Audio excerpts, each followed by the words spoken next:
Welcome to Sea Talk. We are talking to retailer royalty today. I'm stupidly excited to be talking to Jonathan James. Today we are going to be celebrating the fact that he's been in business for 21 years. So Jonathan, welcome to Sea Talk. Just for, anybody who doesn't know who you are, could you just give us a little brief background as to you and your business? Yeah, hi Kate. Thanks ever so much for inviting me on. Right, so Jonathan James, I've been in the industry 21 years. I think that's how you picked up on my LinkedIn, saying 21 years in the trade as such. I started off from a very humble, small beginnings, and now own two major businesses. We've got James Graven and Sons, which is a 160-year-old family-owned business. Myself and my wife. We took that over in 2000. That comprised of 4 petrol stations that are rented out to our friends at Applegreen and BPM&S. And also we've got a Asda supermarket. That was my Budgeon supermarket that I ran for 10 years. And that's now rented out to Asda. So that's the commercial property side of things. I do also have a farming business, quite a small farming business, because I'm a farmer's son. And once that's in your blood, you can't get that out. And then I've got the larger business, which is James Convenience Retail, based in Bulborough, up in Derbyshire. We operate 50 convenience stores, pretty much the East Midlands, Northwest, sort of the north. Predominantly those are based in bus station and transport hubs. We've also got a hospital store in there. We've got a number of news round businesses as well. So that's quite a large business, as I say, based up in Derbyshire. So in a nutshell, that's kind of me, really. That's amazing. And for this interview, I've asked Jonathan for some photos to kind of accompany some parts of the story, and I wasn't quite expecting this one. So when we say, how did this story begin? And I was sent this photo. So can you just elaborate a little bit for me? Yeah, so not particularly salubrious looking building, but that's an old cart shed on my father's farm, which is about 3 miles from where I live. My father still farms there. And we decided, like many farmers, that things we needed to diversify. So we started to grow some fruit and veg on the farm and sell it in the farm shop. And that was wonderful, wonderful life. I absolutely adored every minute of it, but it was really hard work. So it was 7 days a week, opened at 9, closed at 6. I ran that myself, like I say, 7 days a week. And we didn't open until 9 for the very simple reason that a lot of the stuff we grew. So I had to go down to the fields and literally pick it. And that would be anything from brassicas, calabrese, Brussels sprouts, potatoes, sweet corn. Lots of sweet corns. A big American air bases around here, so they love the sweet corn. And also, I used to go down to the fruit markets in London and buy sort of bananas and oranges and that sort of stuff. So it was a really successful little farm shop. I've got to admit, I was probably ahead of the game a little bit with the farm shop, in that there weren't too many of them then. So that would have been about the early to mid 90s. Not many people had farm shops in those days, and it was really quite a successful one. I had to close it for the very simple reason that the Sunday trading meant that the trade on a Sunday it came in, the large supermarkets could open, and unfortunately that meant that we just couldn't make it viable. I had to go off and find work elsewhere. And that's one of the reasons, as we'll talk about a bit later on, I became so passionate about Sunday trading and the Association of Convenience Stores, etc. But I did have a good farm shop up until the Sunday opening. And then from there, in 2000, January 2000, hence the 21 years, myself and my wife took over her family-owned business, which was a petrol station based in Chatteris in Cambridgeshire. Not widely known place, only well known for those of an age who remember Dave Boy Green, the famous boxer. That's about as famous as Chatteris got. He came from Chatteris and was a very, very good customer of ours. In fact, his daughter Suzanne came and worked for us. And that was a SO petrol station. Hadn't got a clue what I was doing. The only thing I knew about petrol stations was I filled up in one every now and again. So that was a big learning curve. But equally, there was a positive to that. In positive being, I didn't have any baggage. I didn't have any sort of preconceived ideas. I just came in with a load of new ideas, some of which didn't work, lots of which did, and took that business on. Did lots and lots of changes. And I think there's also a magazine. I got picked up on quite early by the PRA, Forecourt magazine. There's a very young me there. I think I've still got that shirt actually. But that's a very young me. They called me the Fen Tiger. Anybody born within sight of Ely Cathedral, which I was, is a Fen Tiger up here. And the Flatlands of the Fens, very proud of my roots. As anybody who watches my Facebook page yourself and go for a walk around Ely and the surrounding villages. Yeah, beautiful. Yeah, there's quite a few of those photos. But the PRA picked up quite early on that I was having some really different ideas about taking the business to a very much of a community feel. The whole angle was far more about just being a petrol station, but things, for example, like we did a driver's evening, particularly targeted for female drivers, as to what to do regarding security. For example, if you break down in your car, if you've got a puncture, basic maintenance on a vehicle. We did that in conjunction with the local traffic police and a local mechanic who sort of taught people, everybody, whoever came along, the real basics of how to change a headlight, how to change a tyre. That went extremely well. So it's something totally different. Petrol stations didn't tend to do community stuff then. But so is that what led to you being on the front cover of Forecourt Trader magazine? Well, there you go. So Forecourt Trader, that was the year myself and my wife became posh and becks of the forecourt industry. I always look at that photograph and it always reminds me to have the champagne after the photo. For those of us with children, it looks like I was teething. I don't know what was going on there. But it was, amazing night. And for 12 months, we were catapulted to the forefront of the industry. And I was so lucky, and a wonderful group called the Lakeside Group, run by Robert Fraser, invited me to join them. And that was a load of, there was 23 forecourt operators, many of which were Forecourt Traders of the Year, who joined that group. And it was a very focused group that helped retailers share best practice, share ideas, look at new innovations. And I learned so much from that, so much. So it's not just forecourt that you're well known for. It's convenience, of course. Convenience, yeah. So I tended from a very early time to look at forecourts as convenience stores that just happen to sell fuel. I wasn't all about the petrol. A lot of forecourts were very much about fuel. So I dubbed it, and it's used today, I think, as fags and fan belt type operations. You go into a forecourt shop and you could buy car accessories and fags and a bit of confectionery. So when I opened my Budgeons store at Ely in Cambridgeshire, which was the one we won Forecourt Trader of the Year with, that was everybody. Whoa, what's going on here? We had a deli in there. We had, you could get meal solutions with fresh fruit and vegetables and curries, and somebody could go and get a leg of lamb. It really was a proper convenience store that just happened to sell fuel. And therefore I recruited, the first manager we had in there was from Waitrose, a highly trained Waitrose manager who hadn't got a clue about fuel. But when 4,000 of the SKUs were fuel, were shops, and 4 of them were fuel, it was a lot easier to train him how to order the 4 than it was to order the 4,000. And from that point on, people like BP started recruiting more from the convenience sector. So if you look at my Twitter handle, Forecourt JJ, I'm still very much a forecourt guy, but convenience is morphed into convenience, really. So have you got any more highlights?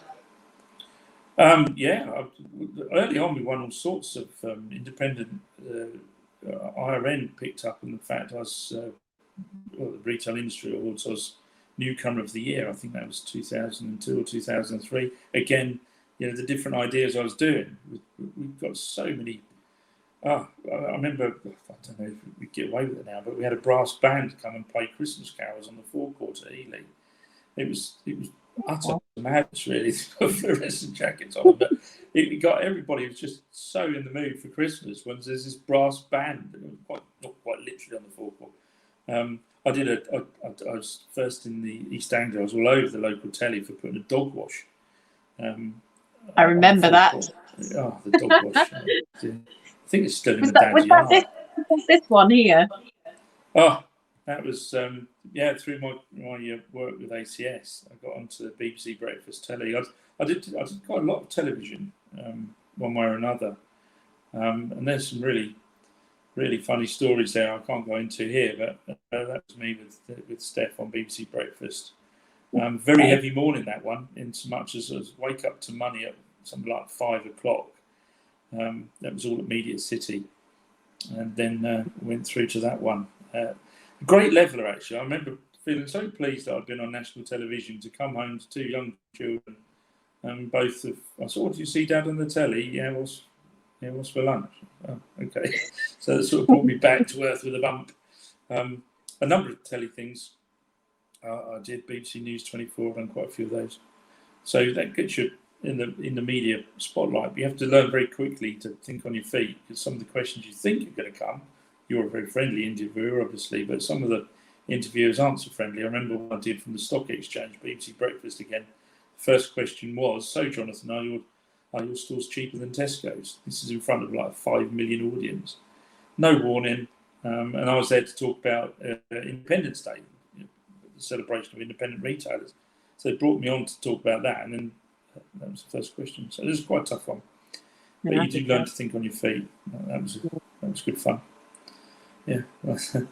Oh, yes, bringing all sorts of memories back. Okay. Talking about being on your feet, you of course, this is from my early days. This is how I remember first ever meeting you. You walking the floorboards. Yeah, lots of interesting people I met, and then various people invited me into stages quite literally across the world. Ended up Sydney, Australia, Brisbane, Australia. Not all convenience retail or forecourts. Did a lot of work with the travel sector. So worked with some very famous people. Martin Johnson, rugby captain, Sir Matthew Pinson. Worked literally with those sort of people. They were inspirational, or I was inspirational, they were motivational, whatever. Karen Brady with the Apprentice programme, and West Ham, worked with her quite a few times. And going and talking about your story, talking about how this guy who's basically a barrow boy and selling fruit and veg from his dad's farm end up with quite a successful business, and what trials and tribulations have you had on the way. And what was quite helpful in the early days, I just do a little bit of stand-up comedy, so you could throw a little bit of humour into it, and people are then listening to think, "Oh, I'm going to listen out for his next gag." So they never knew when it was coming, so the next gag would turn up, and that would just keep them interested for the next 5 minutes. But I absolutely loved every minute. Its downside was travelling here, there, and everywhere, being away from the family, a young family at the time, but it was fantastic. And thankfully, a number of people still think I'm current enough to invite me on to talk at their stages. Only last year, the ACS Summit, but I speak at various events, locally and nationally. So love it, absolutely love it. Bigger the audience. I mean, you talk there about trials and tribulations. So, and of course, anybody watching this who doesn't maybe know who you are, just think, "Oh, how has he been so lucky?" I mean, there must be some challenges along the way. Can you talk about any of those? Oh wow, the challenges are huge. We've just had a really difficult one, because our friends and colleagues were Conviviality PLC, who sadly went bust quite quickly, and that caused all sorts of difficulties, huge difficulties, and difficulties I never ever saw coming. Thankfully, working with our friends at Bestway, those difficulties are resolved, and we're trading 50 convenience stores, but there was huge challenges there. On the way through, I mean, I always find the challenges come, there's legislation. Is there an industry as legislated against as ours? There just doesn't seem to be a day you wake up when there's another thing been passed. We've now got the deposit return scheme soon going to be coming upon us. all the various grief that's going to cause. The various sort of health promotions that successive governments have seem to be targeting products that we as convenience operators sell lots of. That's difficult. And I think that those are the challenges that you can't. It's the stuff you can't control. I often talk about, and a lot of the telly stuff I did was theft. And again, theft from stores, be it internal and external. Theft causes all sorts of difficulties and challenges, and it hurts. We're family-owned businesses. Ultimately, these people are stealing from our families, and that you end up taking that personally. And there's been numerous times, I've come home head in my hands thinking, wow, that really hurt. So those are the types of challenges, but those challenges are negligible when you add up the positives. And being able to have a business that serves literally hundreds of thousands of people a week with products, the very fact they're coming into your shop says you're supplying stuff they need. To be able to work with wonderful communities and community groups in the areas we work with. And at the top of all that, I've got the most amazing team that I thoroughly enjoy working alongside those, headed up with my colleague Mark Titson up in Derbyshire. But we've got just such a fantastic team. And over the years, I've had really great team members. Even when we went from operating the convenience stores on the petrol stations to rent them out, the amount of my former colleagues who keep in touch with me via Facebook or see me about, we've been so lucky. It's all about the team, and that makes such a massive positive. Great. I mean, a few times you've mentioned the Association of Convenience Stores, or the ACS. Could you tell me a little bit more about it? Yeah. Here's the chair. Yes, Association of Convenience Stores played a huge part. I've been on the main board since 2006 and the independence board for 3 years before that. So the Association of Convenience Stores has got the two boards. Independent retailers make up the independence board, and then from that it feeds up four I think places onto the main board. And I say joined that in 2006. I believe I'm right in saying, I'm confident I'm right in saying I haven't missed a board meeting since 2006. I tend to be one of these guys, if you commit to something, you commit to it. So, I'm very proud of the work we've done with ACS. And they do some amazing stuff, lots of which doesn't hit the media spotlight, lots of which people don't understand necessarily even goes on. But the ACS's outward facing is wonderful for retailers, but also there's the work they do with government. As I say, I don't think there's a day goes past that a senior civil servant or politician or minister isn't met by the ACS in one shape or form.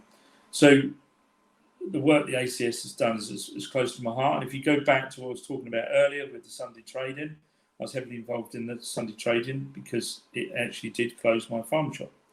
So there was an impact there. My father's a small farmer, and small farmers have had a tough time. The bigger farmers started to swallow it up, and the small farmers lost their voice. So again, there was a motivation for me to ensure that whether you've got one store, 50 stores, 100 stores, you should have the same voice right across the group, and ACS allows that. So I love the ACS. I was very fortunate enough to be for 4 years and chairman on top of that for 3. So it was a huge honour. Great. So what's the deal with the chair? The chair was awarded to me. I was very lucky in that that chair's got pride of place. It's got some amazing names from the industry and little brass plaques on the back of it, of all the previous chairs of ACS. And as a wonderful gift and surprise, James Lohman brought the chair up in his car to me one day and presented it to me. It took pride of place in the office down in Farnborough, and James brought it up to me to award me with that. So I was hugely honoured with that. Hugely honoured. It was lovely. Well, talking about huge honours, huge congratulations to the Outstanding Achievement Award from the Retail Industry 2019. Is there anybody that you want to give a shout out to? Well, yeah. The industry, really. There have been numerous people along the journey. In 21 years, you get people who you look up to and who mentor you. Perhaps don't even know they've done it. But there's too many really to mention by name. Friends and colleagues at BP and Budgeons and Spa. But there's so many, and I absolutely. Somebody sent me that photograph. I just think that photo is one of the few photos I've got stored on my album, my favourites album, is on my phone. It's mostly made up of my family, or my holiday snaps. But that one to me is just such a great, fun photograph. I'm the oldest by far on the picture, but I'm surrounded by lots of people, and that was a brilliant night. I think it was Northern Ireland, I think, that night. But it was a brilliant night with lots of wonderful people, all of whom I'm still in touch with on a regular basis. And that sums it up. But the industry, I don't know, it sort of became, it's obviously my work, it's obviously what I do for a living, but it's also, it's just a friendship. It's because it's a people industry. People are people. So they just all very friendly.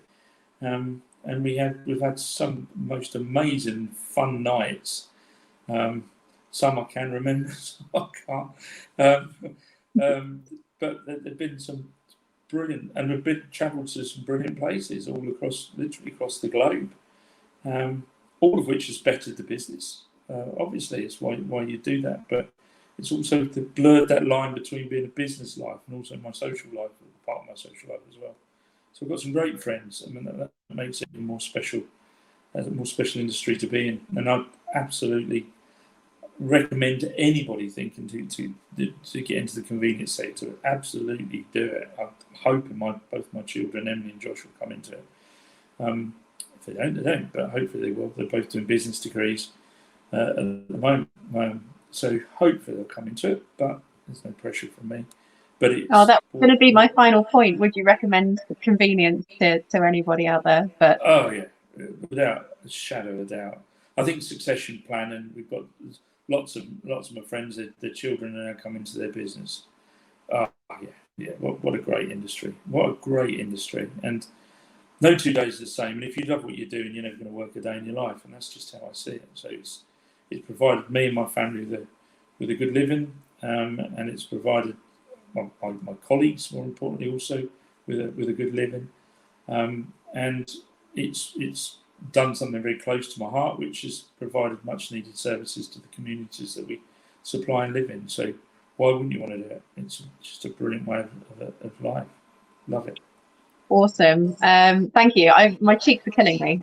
I've really enjoyed this interview. Thank you so much for your time. I really appreciate it. Thank you for inviting me on. Yeah, hopefully see you soon. Thank you. Bye-bye. Bye.